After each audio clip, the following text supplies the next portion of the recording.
from the 704 once again for episode 130 of the 815 Exchange. And well. Conference Championship Week, which I'm going to be completely honest, was not as great as the past 2 weeks. But still, we got Conference Championship Week in the NFL, so that's always big. We got college basketball segment has returned this week, so we got that for you. Also had the Australian Open, and some interesting things happened in the world of sports, and we've got plenty to talk about for the first time in forever in the entertainment segment. So should be a solid little episode for you here for episode 130. As always, remember to like, share, and subscribe if you guys are enjoying the content. And as always, and as I always tell you, anything you're looking for in this world can be found in the description, whether that is timestamps, if you want to skip ahead to a certain segment. Like if you really want to hear me talk about more despair as the Philadelphia Eagles are going to the Super Bowl, spoiler alert, you want to hear me talk about that, feel free to skip ahead. Timestamps are provided in the description as well as all of my social medias. Now, before we get to the NFL, before we get to all that, we're going to do something a little different here. I said there was college basketball. I said the segment was back. We're going to talk college basketball, all right? We're going to kick us off here with some college basketball, mostly concerning the number one team in the country, which is Purdue, yet again. All right, there's been a revolving door. I think last week it was Houston, and they lost. Even though I got to give a shout out to Jacre Walker, the freshman, has been playing very, very well lately. Houston, I still think will be a pretty dangerous team come March. But Purdue, number one team in the country, they took on Michigan State. They handled Tom Izzo and the boys 77-61. But there's one man in particular, when you talk about Purdue this year, you have to talk about, he is the National Player of the Year currently. He is. He is in the driver's seat, and I don't know if he's going to give up grip on it. Anybody that kind of knew that when he decided he was coming back and not entering the draft, that this could possibly, be something that's going to happen this year, and that is simply Zach Edey has been dominant. I mean, he has been dominant. He had 38 and 13 in this game versus Michigan State. He just has not been able to be stopped. Now, is a lot of argument on how much of this is skill, how much of this is just because he's a 7'4" center, and nobody can really deal with his size, And, it's an interesting conversation. It's an interesting conversation. I think, obviously, Edey would not be the same player if he was, 6'10", but he's 7'4", all right? He is what he is. We can talk about his draft perspectives, after the season and as we go on, but for now, he looks like the best player in college basketball, and yeah, I don't know if anybody's really stopped him yet. He's averaging 28 and 13, I think, or something lunatic. Just like 20 and 13 or something like that for the season. So just something absolutely insane. He's been dominant, and he's been kind of spearheading why Purdue's been so good this year. Could be a special season with him at the helm.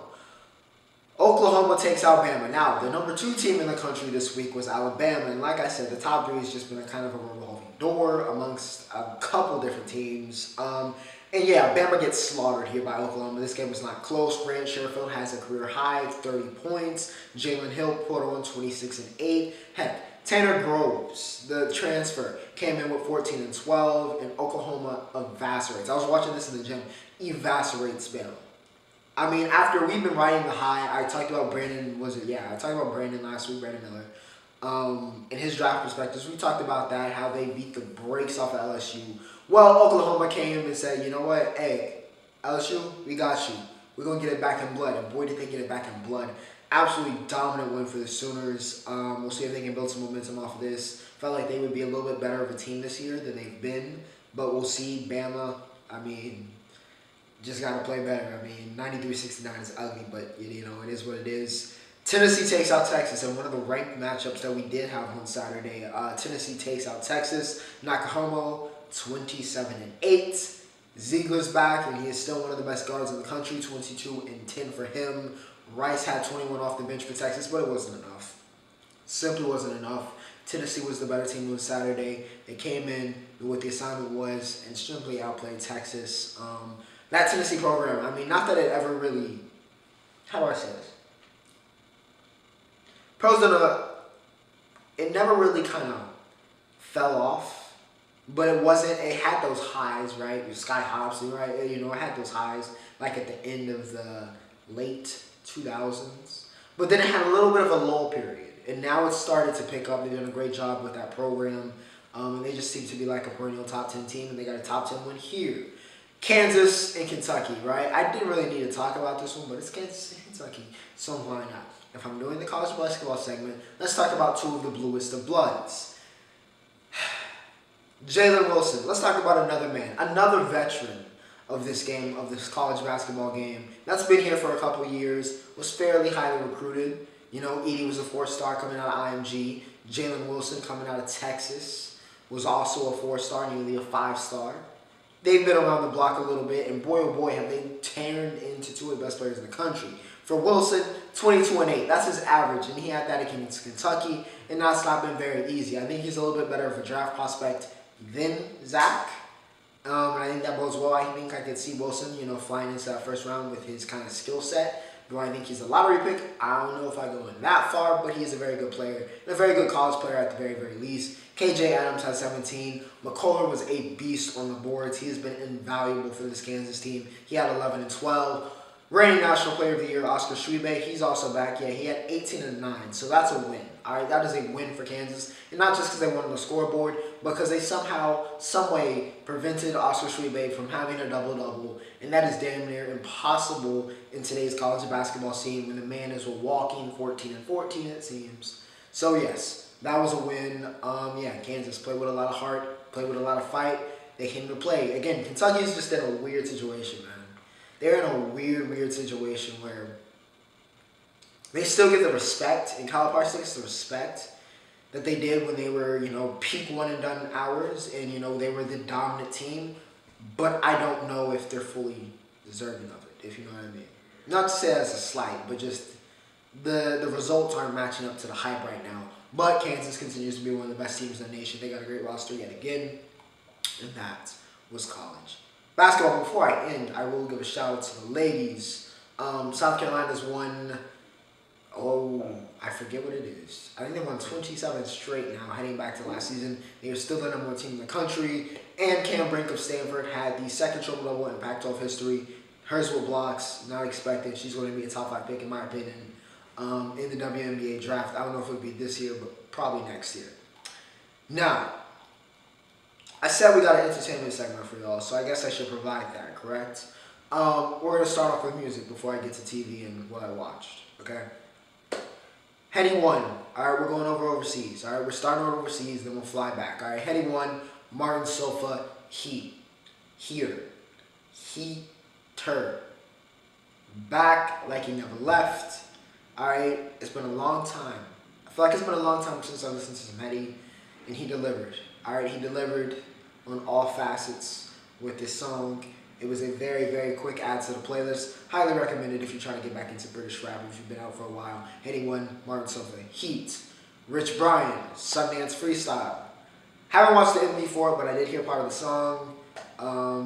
Brian does what Brian does, always provides bars, and that's what you got here. Of course, the production as well is always going to be on point. Two of the things he does very, very well. And two of the most important things, really, if you're trying to make it successful or any type of good music. And Sundance Freestyle, very, very good. I need to check out the music video. I probably won't react to it, but I'll probably check it out on my free time because it's a little bit longer than the song, so I'm wondering what type of skit he did. But nonetheless, it was Heat. GG. Now, for the third of the singles, right? Could we go 3 for 3 this week? All right, we had 2 10s featuring Coardae and Anderson Paak. I think I added this to my playlist before I even listened to the song, just because I was like, it's Coardae, it's Anderson Paak. They're not gonna miss, all right? They're not gonna miss. And guess what? We're going 3 for 3 this week because they didn't miss. All right, it was a good week in music. If you haven't picked up yet, it was a very, very good week for music. All right, 2 10s. Excuse me. Well, that means basically 2 dimes, but 2 10s, right? It works. I kind of feel like Pac's got the Midas touch. I'm not gonna lie. Like I don't know if he can do anything wrong sonically to my ears right now. Just because everything he does, it just works. It just works for me. So I honestly don't know if he might be messing up my biases currently in terms of music because I Midas touch. Right? He's got the Midas touch. Another great song from him, and of course Coardae did his thing. Of course, we sent him a congratulations 2 weeks ago as his future wife, but just current girlfriends. In future baby mama, I guess we should say. Naomi Osaka, highest paid female athlete on the planet, is pregnant. So once again, congratulations and thank you for this piece of art. Now for albums, I did not get to listen to this Lil Yachty. Let's start here. He dropped this album this past weekend, and it was the talk of everything. Okay, I did not get to listen to it, but I heard it was heat. All right, I heard verified sources that it was heat, not just on social media, but from everybody around me. I heard that it was heat. I heard it was vastly different from anything he's done, which we always appreciate creativity on this channel. So, yeah, y'all can let me know to further verify this, and I will sometime, when I get free, listen to this album just because I've heard so much hype. Heard people saying it's his best album. It's kind of like this alternative, just kind of sound, so very interested to see what direction he went with that. But yeah, let's start here. Apparently very, very good. Shout out to Yachty. You know, he's been on a little bit of a career resurgence over the past year, and you know, this seems to be kind of like, I won't call it the climax, but it's like this is an apex, right, of part of the rise. So we'll see where Yachty goes from here. But yeah, congrats to both on a successful album. All right, what did I watch on TV this week? Since there's nothing going on, listen, y'all might convince me to watch The Last of Us, but I kind of became detached after just all of the stuff that happened with the second edition of the game, or Tilu 2. I just kind of became detached. Like, I didn't watch, I came detached, so I don't know if I have the desire, as great as the first one was, and I know that's what this first season at least is about. I just don't know if I'm compelled to watch it. Maybe I will be, but for now, not yet. But I did watch and finish The Last Kingdom. Uhtred of Bebbanburg gets Bebbanburg, spoiler alert. Yeah, it was heat, alright? It was heat. I mean, it was a fantastic series. I like how they ended at 5. Sometimes we stretch these out a little bit too long, and it doesn't always work out, and even though they have more material to go by, and then at 5 was fine. I heard there's a movie potentially coming out to help, you know, finish the narrative. So we'll see, but yeah. Uhtred, Edward, Athelstan, it was good. It was good. Last Kingdom. I also watched that 90s show. Of course, that is the spinoff of the beloved That 70s Show, of course, you know, with Topher Grace, Jenna Pipon, Mila Kunis, Ashton Kutcher. You know the deal. Waterfront, you know the deal. And alright, all of them appeared, okay? All of them appeared in this one, but it focused on a new cast, including, I cannot believe that was not Sophia Wiley, by the way. But yeah, all the younger actors did a great job. It was entertaining. I'm not gonna say it was that 70s show level. I'm not gonna go that far yet, but it was entertaining. I'd be interested in a second season. It was cool to see the callbacks from show to show, but also just kind of giving it in a new setting and just kind of with a new storyline. So yeah, it was entertaining, you know. Kind of like it was a nice 30 minutes of relief from the world and everything that's been going on. Kind of like the original was. So yeah, that 90s show, I'll give it a recommendation. I'll give it the stamp of approval. Hopefully they get a second season to keep it going. But yeah, it was good with me. Okay, main event time. All right, main event time. Like I said, these episodes are not going to be too long. These episodes currently are, we're getting very digestible bites in for you guys because we don't have the NFL, all 15 million NFL games to go through. All right, so we're getting much more digestible bites for you. All right, but we do have a lengthy roundup with everything else that happened. But before we get to that, like I said, it's main event time. It's the NFL. Let's get it. I actually reversed these on my notes, but I'll switch it back so we can do it chronologically so it just kind of makes sense. NFC Championship game, the Philadelphia Eagles taking on the San Francisco 49ers, and boy, oh boy. You know, as a Cowboys fan, I know how good this Eagles team is. I did not expect them to beat the 49ers the way they beat them. 31-7. This game was not close, all right? The Eagles jumped on this 49ers team, and they did not let up. They didn't. From the jump, first drive, drove all the way down the line. Listen, Devontae probably didn't catch that ball, but you know what? It counted. It is what it is. Nonetheless, drive down, they score. I mean, they had the 49ers fighting from behind the entire game, and they just never could recover. And a big reason of that why was not because Jalen Hurts was, tremendous. It's not like he stole the show. It wasn't Devontae or A.J. Brown taking over the game. Miles Sanders did have 2 touchdowns. So credit where credit is due. He was, great in the red zone, running that ball, running that rock. All right. But it was because that Philadelphia Eagle defense. And the problem with losing 2 quarterbacks means you're down to about 1, if you're lucky, reasonable or solid quarterback. And then after that, it's, oh dear God. And the worst case scenario happened for the San Francisco 49ers yesterday. Because they're prized, probably starting quarterback from now on, Brock Purdy, gets injured on, I believe, either the first or second drive of the game. Purdy, arm, or I guess they're calling it elbow. They went back and forth between wrist and elbow. Anyways, lands on top of Eagles defensive lineman's helmet. He's out for the game. Well, he's listed out for the game. They keep bringing him back, even though he can't really throw. It's just this whole debacle. So they have to bring in Josh Johnson, who is on his 14th team in 8 years, and Josh Johnson is garbage. Plus, the Eagles' pass rush is pressuring him. He is folding under the withdrawals of pressure. They even put CMC in their quarterback. All right, it was bad. It was bad. They literally ran out of QBs. The 49ers managed to run out of QBs, and it ends up costing them this game because they just could never get anything going offensively. CMC tried. I mean, a valiant effort. A valiant effort from CMC. He finishes with 106 yards total and a touchdown. He did everything he could to win this game, or provide any type of offense at the very least for this 49ers team, and there was just nothing. There was just nothing.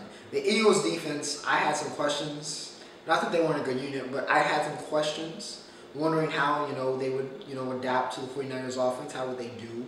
Could they be the weakness on this team because we know how strong that offense is? I don't know if they look very for real. They look very, very for real. Once again, Hassan Reddick. How many times have we said his name over the past 4 weeks, or at the very least in the playoffs? How many times have I repeated the name Hassan Reddick on this channel? 3 tackles, 2 sacks. I mean, I don't know what in the world the Cardinals did wrong with him, but the Eagles seemingly have figured it out. He's been one of the best linebackers on the planet here in the playoffs. All right, temperature got cold, he became a different man. Okay, he was dominant in this game, wreaking havoc. That Eagles offensive line, I also got to give a shout out to, might be the best unit in the league in terms of offensive lines. They dominated a great, the famed 49ers defensive line, led by Defensive Player of the Year candidate Nick Bosa. Bosa was null and void. Was making a couple mistakes as well in this game, all right? He was basically a non-factor. They did a great job. It was just a complete team win. And it wasn't a game in which Hurts dominated, right? He didn't take over this game. And he wasn't even great for periods of this game. But at the end of the day, they came through and they did what needed to be done. It wasn't pretty. These 2 teams do not seem to like each other, by the way, because they also ended up fighting. Trent Williams drew Levi Wallace, or Kayvon Wallace, at the end of this game. Launched him. But Trent Williams has always been about that life, for better or worse. But like I said, 49ers, no QB, can't get it done. Defense couldn't stop that Eagles offense. And yeah, Eagles complete team win. They got him looking great going into the Super Bowl. Now, who would they be playing, right? All week, the Kansas City Chiefs have had to hear about how, or we have also had to hear, that Arrowhead is Burrowhead. Joe Burrow is Pat Mahomes' daddy. The Bengals own the Chiefs. Burrow owns the Chiefs. That's all we heard the entire week. So from the moment the game last week ended to the moment the game started yesterday at 6 or 7, that is all we heard. That's all we heard. Unfortunately, it just wasn't true. All right, it just wasn't true. Okay. I mean, besides the fact that also, logically, Burrow's only won once at Arrowhead. Sure, he's undefeated against the Chiefs, but he's only won once at Arrowhead. That doesn't make it Burrowhead. Anyways, all right, it was stupid, and it ended up ending like everybody. I'm gonna be honest, we all kind of knew how this was gonna go. When you trash talk unsolicited, the Chiefs beat the Bengals 23 to 20. Now, we'll get to the ending of this game, but of course, I've got to give my flowers off to the Chiefs offense, and particularly to this year's MVP, Patrick Mahomes. All right, he's the best player on the planet, 326 yards, 2 touchdowns. Pat Mahomes did Pat Mahomes thing. Even on one ankle, he is still Pat Mahomes. You best believe it. Marquez Valdez-Scantling, looking very good. 6 receptions, 116 and a touchdown. Great game for him. Travis KELCE, y'all know what it is. 7 receptions, 78 yards and a touchdown. Usual KELCE things. All right, he's one of the greatest tight ends of all time. You're used to this. Mahomes to KELCE, iconic duo. You know what it is. All right. I'll even give the Bengals some flowers. T. Higgins, 6 receptions, 83 yards and a touchdown. He'd be the #1 receiver on 20 other teams. But instead, Burrow gets the gift of having him and Jamar Chase and Tyler Boyd. It's a little bit ridiculous, but you know what? Congratulations to them. Good drafting. T. Higgins, he's a beast. We knew this. However, Joe Burrow, Joe Shiesty, Joey Franchise, the king in the north, Joe Cool, just wasn't him. We're so used to being able to call him. He just wasn't him in this game. All right, 2 picks. Now, it looks a little bit worse because one of them was kind of like an arm punt, to be completely honest. So, wasn't that bad, but Burrow was not the elite Burrow that we've seen over the past, 2-3 months, and really just the entire season. He wasn't that guy. I'm not saying the lights got too bright because I would never say that about Joe Burrow, but, the Chiefs defense did a good job. And, they did probably the best job we've seen this season against anybody trying to nullify Burrow. And they did a good job. They shut him down. He couldn't really get in a groove. He couldn't get into a rhythm. And, that caused problems. Pass rush with Clark, Chris Jones. We're getting to him, causing pressure. And I think we saw him fall into some of the same mistakes that we see him when he gets pressured, as we saw in his rookie season before that torn ACL, when the Bengals did not have any semblance of an offensive line. And he was basically running for his life. It felt very similar to that type of game on Sunday. And great job by the Chiefs defense. But nonetheless, even with all that said, the Bengals still had a shot to win this game. They couldn't get the drive to win it. Okay. They give the ball back to the Chiefs. Now, all you have to do is not let them get in field goal range. So 13 seconds to go. Mahomes looking for somebody. Time running. He rolls out. He gets a little running room. He takes off to get the first down, right? Make it like a 50-something yarder. Still going to be, a very, very hard field goal. Even though Harrison Butker is a great kicker, it would have still been very, very difficult for him to make that kick. He rolls out. He's heading towards the sideline.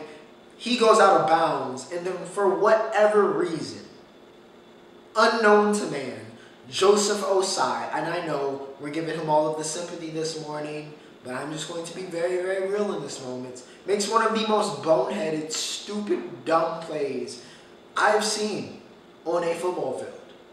A completely unsolicited late hit. There was no reason to even outstretch your arms.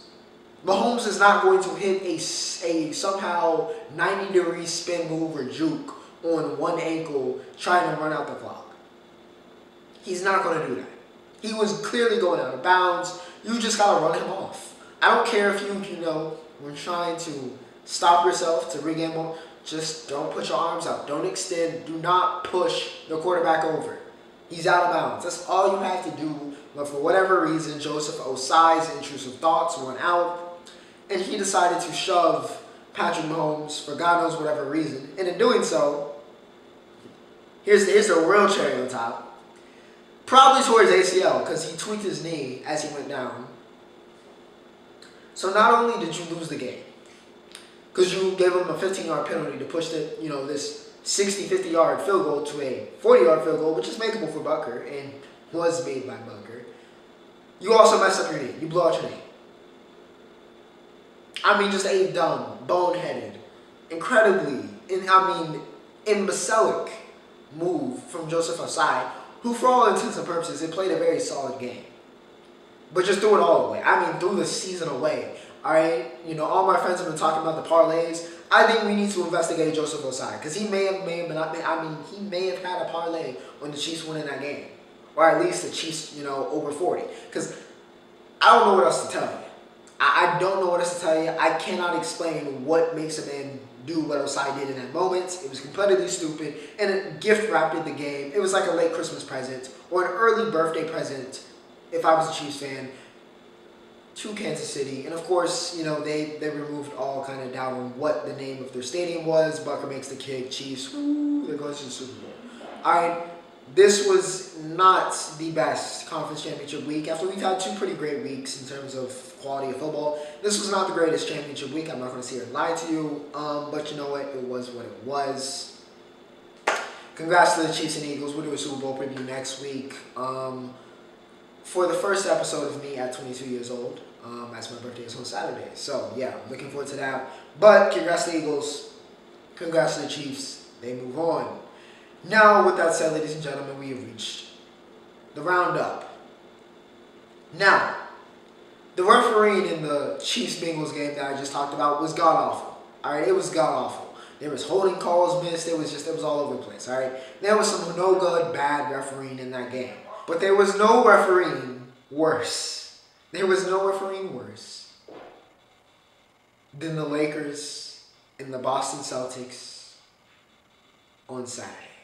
There was no refereeing worse than that. All right, I don't know. It was the most blatant.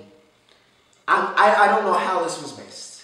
I think the people that were in the Boston Garden that were all the way up in the nosebleeds could have called the foul correctly. I don't know how this was missed.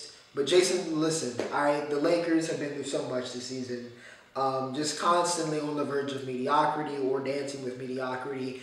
Hard-fought win. Bron's got 41-9-9 or whatever he ended up with in this game. Just a dominant game. He's been dominant since he turned 38. I mean, he's been dominant his whole career. You know what it is. It's King James, all right? They got this game. All right, Bron drives to he should have been a game winner. All right, there's no other way to explain it. All right, he went for the left-hand layup. He beat Tatum. Should have been an easy lay, win the game, big celebration in Boston, blah, blah, blah, blah, blah. But instead, Tatum comes down. He fouls LeBron on the game winner. I mean, Blade, and even made the nice little smacking noise when you hit somebody in the arm. But the ref, I don't know how else to explain it. They're blind, they're deaf. They just had to be a ref. It was just tragic. All right, it was just a tragically bad call. I mean, a horrifically bad call. I've never seen Bron that mad in my life. Pat Bev got a tech because he literally grabbed a camera to show the ref how bad the call was missed. It was just, it was the worst. An incredible and some horrific bad refereeing this week. That took the cake somehow. Somehow, some way, they managed to steal the show. And of course, because the only way this could end, Boston ends up winning the game in overtime. So Bron's efforts are wasted because the ref is apparently Ray Charles. Just not a good week to be a ref, man. Just not a good week. Anyways, Aussie Open. I said we talk about it. All right, Novak Djokovic beats Stathopoulos. No surprise there. He beats him in 3 sets to win his record time with Rafael Nadal, 22nd Grand Slam. I would have bet my house on Novak Djokovic winning this event. Pretty much, you could have bet your house on Novak Djokovic winning any of the past 2 decades worth of Australian Opens, and you would have probably been okay. He is the king of hard court. He cannot be stopped. He's arguably the greatest player of all time. As much as I'm a Fed fan, I gotta pay my respects. Novak is Novak. Djokovic does what he does. Sabalenka wins her very first Grand Slam on the women's side, taking out Rybakina. She moves up to 2nd in the world. In the ring, also for her first, like I said, great win. She had a great tournament. Honestly, it was a great tournament on both sides of the kind of draw. So, really good Australian Open. But, pretty common winner in the men's side. Surprise winner, but, nice to see more youth winning on that women's side. And Sabalenka, congratulations. She moves to 2nd in the world behind Iga. And to end off this episode, let's talk about the fight game. All right, Dimitri Bivol versus Artur Berbatov. It needs to happen. All right, it needs to happen. It needs to happen. Artur versus Dimitri. I need it. All right. Shout out to Anthony Yardy though. I'm gonna pay my respects. I didn't really put too much stock into him ahead of this fight, but you know what? He fought very, very well. But Artur is Artur. He's 19-0 and he's got 19 KOs because he added a 19th on Saturday? Yeah. Artur is Artur. What more can I say? Bird, he's Bird. I mean, he's gonna do what he does. He already fought well, like I said, but yeah, just there's levels to his thing. I need Artur versus Black Belt. I need it. Need it. Please, boxing lords, gods, please. Give us what we want. Undisputed. Make it happen. Alright, make it happen. But without further ado, ladies and gentlemen, that is all for episode 130. And without further ado, Ocho signing off.